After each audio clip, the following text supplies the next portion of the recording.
Nauru, located in the middle of the vast waters of the Pacific Ocean and appearing just as a tiny dot on the map, it's the smallest independent republic. Hardly 200 people make their way to this country each year. I began this journey by arriving at Istanbul airport 3 hours early. I first flew to San Francisco in 13.5 hours. After a 7-hour layover, I took another long 13-hour flight to Nadi in the Fiji Islands and then waited again for a 7-hour layover. With nearly 75% of its seats unoccupied, the flight to Nauru from Nadi took 4.5 hours, and my 48-hour endless journey finally came to an end. This is the least visited country in the world. Even the closest countries are thousands of kilometers away from here. Once I set foot on the island, I have to wait for the next flight to leave, which is scheduled almost a week later. Sea travel is not an option either. Nauru is surrounded by massive coral reefs, preventing large ships from approaching the shore. Until recently, the locals on this isolated island had so much wealth that they didn't even know what to do with it. Once reaching phosphate deposits in 1975, Nauru became the country with the highest GDP per capita in the world. Today, however, in these destroyed lands where no vegetables and fruits can grow, processed and fatty foods have become the norm. Topping global charts, Nauru is recognized by the World Obesity Federation as the world's most obese country, with around 60% of its citizens are obese. The World Health Organization also reports that Nauru has the highest cigarette consumption rate in the world. The government's effort to keep foreign media away from the country is quite obvious. After going through a month-long procedure in which I presented countless documents, I could hardly get a tourist visa. While the regular application fee is $50 an astronomical amount of $8,000 is demanded from journalists and media representatives as a deterrent. The police immediately took my drone I was carrying as I entered the country. You might have noticed something odd in the island's aerial perspective. They discourage capturing Nauru from the sky. Filming here won't be easy because of a dirty truth that Nauru has been trying to hide, which you'll come to learn in the following scenes. I am in the Yaran region right now. Since the runway area and the driveway area are right next to each other, it's usual for the cars to give way to airplanes here. Pedestrians are warned against jet blast occurring during landing and takeoff. This is because the country is so small that the strip-shaped airport stretches across the entire southwest coast of the island. What you see here is airport. If I want to get inside, I could just jump over this fence and I could do it. The total area of the island is only 21 square kilometers or 8 square miles. It takes a maximum of 20 minutes to drive the whole country by car, and every journey returns to its starting point as there is only one ring road. The police are on patrol all the time. As I don't want to draw attention, I've reached out the only tourism agency in the country and I will begin to explore the island with a guide. According to the agency, only 1 or 2 tourists come to the island in a month, so the real numbers are way lower than those stated on the internet.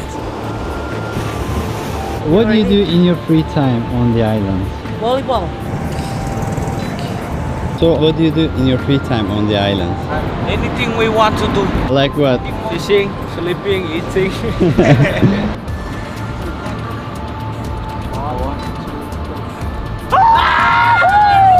1, 2, 3. Woohoo! Get out of here, boy. Although it is not often visited by people, Nauru has been a favorite stop for migratory birds for centuries. While the island was thought to have limited resources, its soil contained a treasure called guano made of bird droppings and marine microorganisms. In 1899, German geologist Albert Ellis discovered that this plateau had high-quality phosphate reserves. Once as valuable as gold, phosphate is a raw material boosting productivity in agriculture, and during the First World War, Australia quickly annexed and turned Nauru into an overseas mining field. Except for Japan's brief occupation in 1942, the extracted phosphate was sold to the world for years at extremely low prices. Some old people say that this cell here, Japanese used to pile people in and then close it up, put some gasoline from the rooftop and then burn them in there. Those who don't want to work for them. This railroad, which time is about to erase, was constructed in 1907 to transport phosphate mines from the land's interior to the harbor on the western coast. By the time Nauru gained independence in 1968, 35 million metric tons of phosphate had left from its shores. It's hard to believe, but in the past century, the fruits and vegetables that found their way onto the tables of many people around the world were grown with the phosphate extracted from the soil of this tiny island. After gaining independence, Nauru obtained significant wealth, and many Naurans whose lands would be used for phosphate mining quitted their job and began counting down the days to become millionaires. Thousands of workers from China and other Pacific islands were brought to work in the dirty, hot and tough conditions of the phosphate mines. Nauru had a per capita with an income of around $176,000 by the year 1975, whereas in the world's leading economy, the United States had around $44,000, taking into account today's inflation rate. Nauru managed to establish a welfare state where there were no taxes. Education, transportation, healthcare services, and even housing were all provided free of charge. I've seen my grandma come out of the bank with the pillowcase. They put all their money inside and just walk out with the money. Spend it all up. I heard that there was a police officer who bought a Lamborghini, but he realized that he did not fit into the car and dumped it. Is it true? Yes, that's true.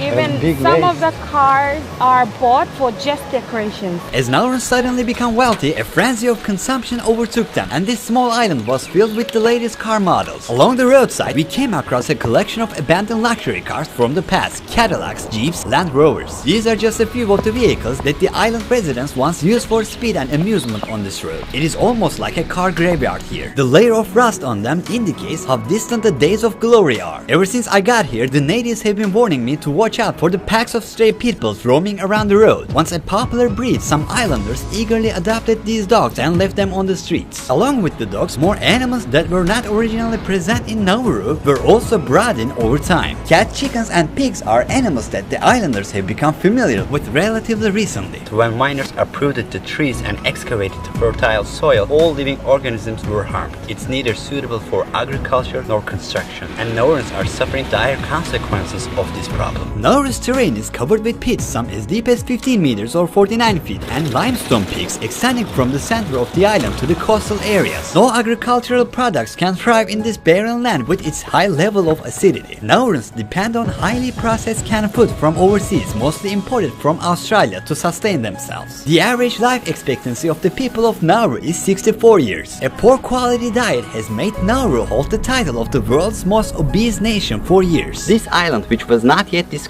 by the Western world 150 years ago, was self-sufficient, but now they outsource everything. Here, 97% of men and 94% of women are overweight or obese. The obesity issue in Nauru is like an epidemic. It's everywhere. On the streets, in the restaurants, at the markets, I see people struggling with extra weight. Within a population where 45% suffer from diabetes, amputations are common. There are awareness-raising banners all around the country. The store shelves are empty, as you can see. Products are imported here every 6 weeks. It's a luxury to have fresh fruits and vegetables on the island. A head of cauliflower is priced at 18 Australian dollars and a watermelon costs 61 Australian dollars. Many residents enjoy consuming meat products that Western countries refuse to sell to their own people and instead market them as turkey tails to Naurans. This part of the animal, which is 75% pure fat, is far from being nutritious. Lack of living space is another drawback of phosphate mining. The destruction has left 80% of Nauru uninhabitable, squeezing its estimated 14,000 residents into a coastal area of just 4 square kilometers or 1.5 square miles. This is Boada Lagoon, the only untouched area on the island that contains the original flora. It opens a door to the past. Nauru was once filled with this plant cover, but now it's all vanished. Here it's still possible to see banana trees, pandanus trees, and pineapple plants. Rising like sculptures, the coral rock formations on Nauru's coastline reach up to 5 meters or 16 feet above the sea. The ocean floor is covered by dead coral rocks that extend about 200 meters from the shore, making it impossible for large ships to dock. Many of these are underwater and become visible only when the sea recedes. This makes it possible for the people to walk up to hundreds of meters in water and hunt fish. With the destruction of trees, average temperatures have increased to around 30 degrees Celsius or 86 degrees Fahrenheit all year round. On the island, influenced by the monsoon winds seasonally, rain and time flow as one. However, Nauru lacks any rivers or streams. Islanders have limited access to fresh water. The country produces 2 million liters of drinking water daily by treating ocean water using reverse osmosis at these desalination plants. There is an underground lake named Mokoawel. Finding the entrance to this cave without the help of a local is challenging as its entrance is quite narrow. During times of war, the people of Nauru use this place both as a shelter and to access drinking water. It's filled with cans and pieces of glass. This underground lake is no longer a reliable supply of drinking water. What was the religion before Christianity? It's the Buddha. It's the god here. There's the altar on the top side. If they give it food, it will come into life and then it will bring them what they were asking for. Is there anyone who still believes in Buddha? Some. They believe that this water here, and they've witnessed that if you come and take a dip, It will heal your skin or maybe some other diseases. There is no official capital city in the country. However, Yaran district contains all of the institutions such as the Parliament House, embassies, the country's only police station, fire department and the airport. There are only 11 schools here, including 3 high schools and a state university. Almost everyone on the island is fluent in English. The locals speak Nauru as their first language. For example, the name Nauru itself originates from Nauruan term Anoero, which means I go to the beach. How do you say hello? Waiting. Yeah. Waiting. How about how are you?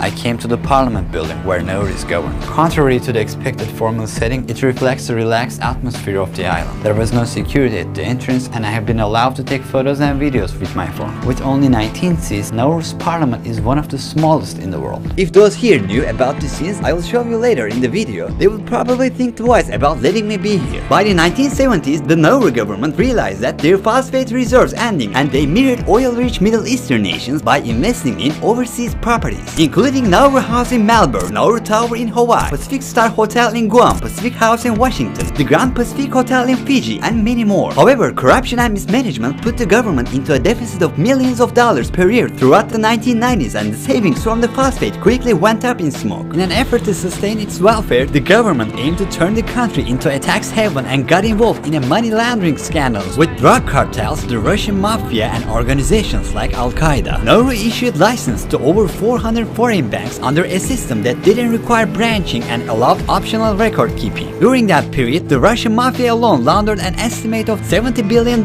through the banks in Nauru. As a result of international pressures, the country put an end to illegal offshore banking activities and has been compelled to use a cash-based economy since 2004. The Australian dollar is the official currency of Nauru. A few and only ATMs in the country don't have money either. I brought some cash with me because credit cards are also not accepted here. Following efforts to prevent money laundering, only one bank, which is Australian, currently operates in the country. As the year 2000 approached, phosphate reserves had run dry and phosphate export fell to 1% compared to its peak period. The country's central bank collapsed and its properties abroad were sold off one by one. We see the excavation machines in action as we move through the topside. The country still continues to extract phosphate on a small scale. If they discover another phosphate mine here, will you support mining it? I'll just say leave the nature alone, because digging to the ground, we're gonna sink.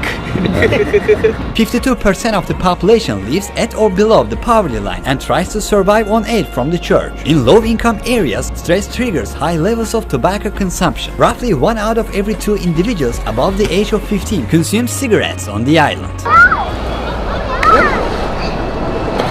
There are a total of 5 beaches on the island and they have been partially littered with rubber tires and trash. Nauru agreed to accept unwanted refugees from Australia in exchange for financial support in 2001. Around 1,000 refugees, mostly of Afghan, Iraqi and Iranian descent, were transported to Nauru and detained for an indefinite period.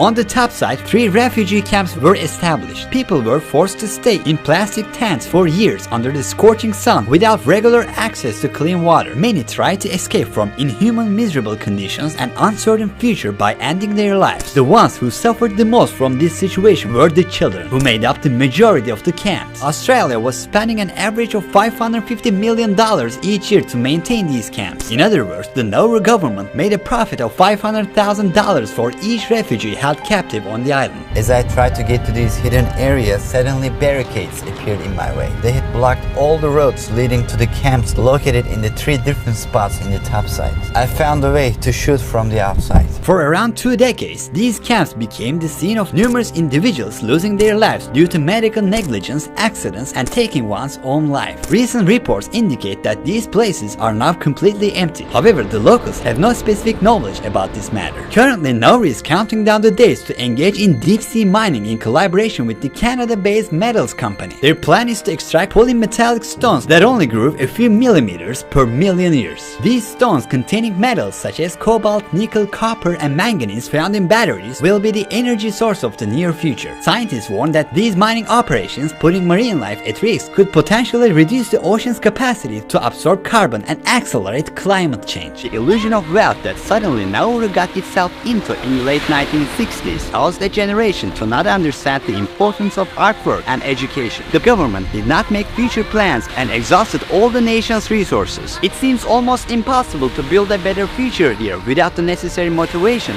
skills, and knowledge. This small island with wounds that can never be healed basically stands before us as a summary of what is going on in the world and as a lesson that humanity should always remember. Thank you for watching this documentary. I hope it added a value to your worldview perspective. Don't forget to subscribe to my YouTube channel. See you in the next one. Ruhi Cenet was here.